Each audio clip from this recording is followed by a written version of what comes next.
got merch concepts. We got merch concepts pretty soon because we busting y'all upside the head right now. Staying consistent, you know what I mean? Dropping these videos, keeping y'all entertained and all of that good stuff. But we got concepts. What's going on, YouTube? It's Bella and Jay back again with another video. Before we get into it, make sure you like, comment, and subscribe. And be sure to hit that bell for post notifications. That way, when we drop that next fire content, you'll be the first to get it. When you drop that fire, be sure to hit that bell for post notifications. That way, when we drop that next fire video, you'll be the first to get it. You'll be the first to get it. Without further ado. Without further ado. Topic for today is? The topic for today is taking your power back. Well, I don't have no muscles, but we're going to talk about taking your power back. What takes so long to take your power back? Why are we staying in these toxic relationships? When are we going to get out? Do we have to get out in a body bag? Do we have to get out in handcuffs? Do we have to get out, or do we just stay? The problem is, do you really understand the power that you possess? No, what it is that you bring to the table, what it is that you bring to the relationship. Taking your power back, not only just in relationships, but in all aspects of life. Understanding what your worth is in a situation. It could be in a friendship. If that one friend just keep using you for meals all the time. Get you some value.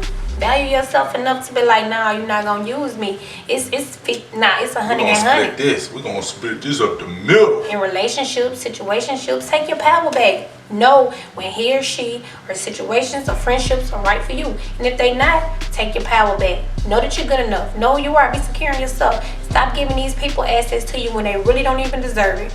You gotta keep it pushing. They don't even deserve your number. More or less access to you. More or less your time. More or less your energy. For real. You gotta be careful who you're giving that energy to. And also understand and realize that when you have somebody negative around you, if you've told them a multitude of times what you do and don't like, and they choose to continue doing the same things over and over and over again, and their excuse is, I'm sorry, I ain't gonna do it no more. Be like, yeah, I know you sorry. I know you sorry. But what does that mean? Or what's another excuse they use when you pointing out to them that they're doing something that you don't like and you told them before? They just justify you. They say, because this is what I'm used to.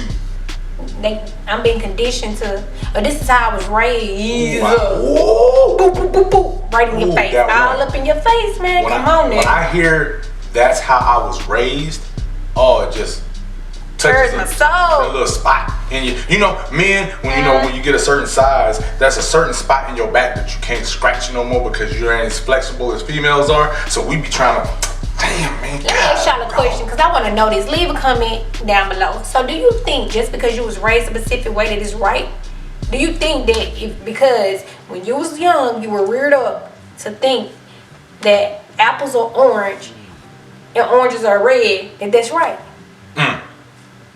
Just tell me what you think, because sometimes I run into clients and they think because they was raised a certain way that it's okay. The reason why they moving the way they move. So here's a good way. Here's a good thing. You're from the South, like I'm from the South, right? So what do we call sodas? Pops. We call them pops. You know what they call them up north? Soda water. For real? So like if somebody from up north come down south and say, you got some soda water? You'd be looking at them like, what? You think that's the name of a brand. And nobody can change their mind because they were raised to believe that's exactly what it's called. Or in like, I forgot the name. I think it's in Boston, in places up in that area. They call all soft drinks, all carbonated soft drinks, Cokes. Can I get a Coke? And then they'll say, what kind? And you say orange, meaning like Fanta or whatever. When we go to the store, they say, what kind of drink would you like? And I want an orange soda. I'll say Fanta. And then when they say that, you know what I'm saying? Oh, you want an orange soda? I'll be like, who loves orange soda? Kale loves orange soda. Is it true? Is it true? Oh, yes, I do. So, we gotta get back on this topic because it's so good right now. Like, how he love me in this orange soda for real. So, women tend to think that they know they value and they worth just because they have a good job, or because they got a big house, because they got nice hair, nice nails, because they rocking the latest and greatest. But just because you have all these materialistic things don't mean that you know your worth or your value, or even know how to set boundaries. We have to realize that if we really did know our worth, our value, and we was really secure in ourselves, we wouldn't stay in these situationships or these relationships that don't serve us any purpose in our life. We don't know how to get out. We don't know how to take our power back. So I'm gonna need for some of y'all to like tread lightly and just calm a little down, because when I see some people out here and they come to me or we talk and they emailing me, they think, oh, well, I got this and I got that and I got this degree and this and that. So, well, why you need me? You know what I'm saying? Like, what you coming to me for? Because it sounds like to me you got it all. Yeah. Because I feel like if you know who you are as a person, then why are you staying in these relationships? We have to learn who we are. We have to love us. We have to love us enough to let it go. When it's time, we have to take this power. We have to know when to stand, and enough is enough. Because we only setting ourselves up for failure. You must believe it. Holding somebody accountable for their actions, that is a very powerful move. So you have to understand that they're not used to holding their loved ones accountable, family members, close friends, relationship that you may be in. You're not used to holding these people accountable. You kind of beat around the bush. And I understand the difference between catering to their emotions and their feelings. You don't want to just go in there and get the, you know what I'm saying? Right. I'm gonna keep it real with you. Yeah, it's a way to do everything. Because it's not about what you say, it's about how you say it. And it's about what you mean. You know, say what you mean what you say, but you don't have to be rude about it. You know, it's a polite way to say everything. I gave you that description the other day. Right. I said, if you hold a baby in your hand, right? Take one. Oh, look at the cute little baby. Oh, so cute, right? Little pinch your little cheeks. Oh, look at this little ugly little baby. This baby's so ugly, ain't it? Whoa, I should drop this baby right now. I don't want the disease, baby. Look cute, look. It's all in how you say it. Right. You could be saying the worst thing in the world, but if you have a nice tone about it and a nice attitude, maybe a little smile. You know what? I had a client like that. I actually had a client that was teaching other people, well, you can really say what's on your mind and on your heart to somebody, but at the end, you call them sweetie. I was like, what? If you said some shit to me that was crazy and turned around and was like, sweetie at the end, I'd probably punch her. Or love. Oh. Love. You gotta get that out with the tongue. Or love. I try to keep my hands to myself. That's all I'm saying. Okay, love. Don't fight him, love. So, anyway, I'm not saying that we can't have nice things. It is good to have nice things. That's what we work for. But it's also good to know who you are and have a good inside. You know, it's good to look good on the outside, but looking good in the inside is most important. All right, it's going. Here's going. So, question. So I have a question for you, Jay. So how do y'all really view us women? You know, when we stay in these broken relationships, these toxic relationships.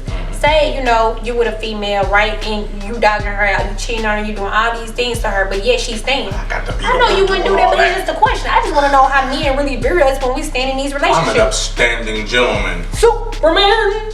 Really? Anyway, okay, back to the topic.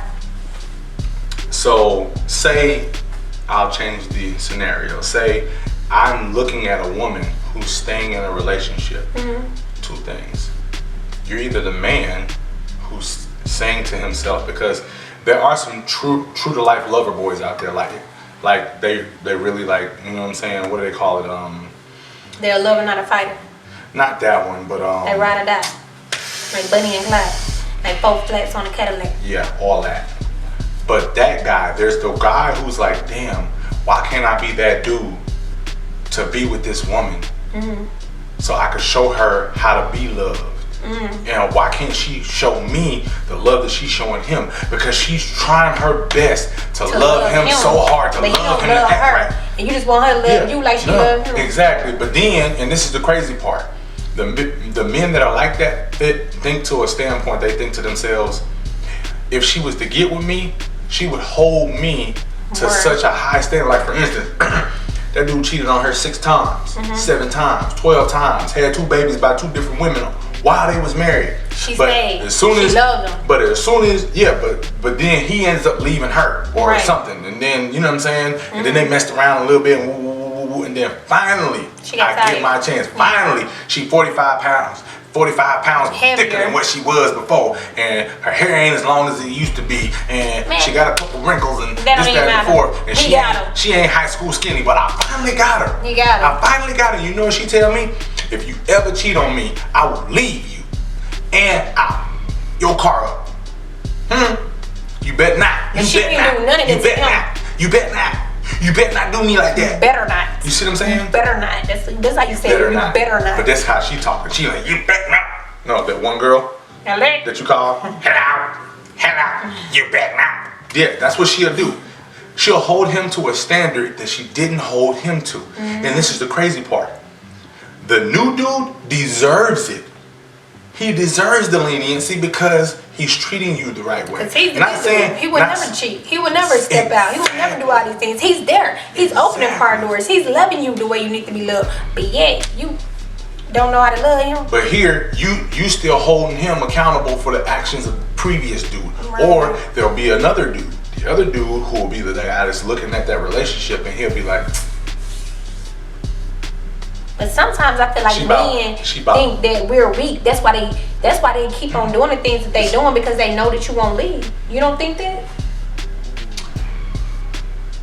I believe that the reason why they take advantage of women like that is because it happened the first time and she allowed it to happen the first time. He was able to apologize, swoon her. Oh, baby, I'm so sorry. I'm so sorry. I ain't gonna do it. It just happened. You know what I'm saying? You know, sometimes I want to be myself and you know, be going through some things sometimes. You know what I'm saying? And then next thing you know, she be like, no, baby, it's okay. I get it. But you know what I'm saying? My heart's in this and that. You hurting me. I'm sorry, baby. I'm so sorry. I ain't gonna never hurt your heart no more like that. And then guess what? And then guess what? Never. And then guess what? She give him another chance. He do it again. Now, this is the thought process. The thought process is, damn, I got away with it. Damn, I got away with it. I got away with it. I got away with it. So now, in his mind, if the opportunity presents itself for him to do it again, what's stopping him? Nothing stopping, nothing. So that's why it's hard for her to forgive him, and she keep pestering him with it because she want to remind him how he made her feel. That's why she keep bringing it up, because she want to remind him, look, don't do it again, don't do it again. She want to remind him, hey, knock. You remember what you did? That's why you got to take your power back. What so you don't have to go through this. No, here's the question that you should ask the women who stay in that situation. That's instead what I'm of getting their power how long is it going to take you to take your power back? Instead of them taking their power back, ask the women, why are you allowing that to happen to you? So what is he doing that's so special that you're keeping him in your life? What is it that he's providing for you? Answer that down below. What is he providing? Is it that, as he would say, the meats?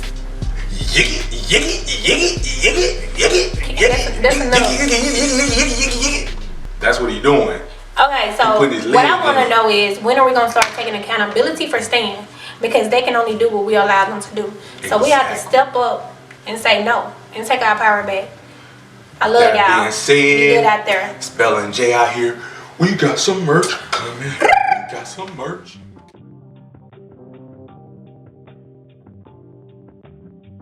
Due to some violent violent content. Parental discretion is advised.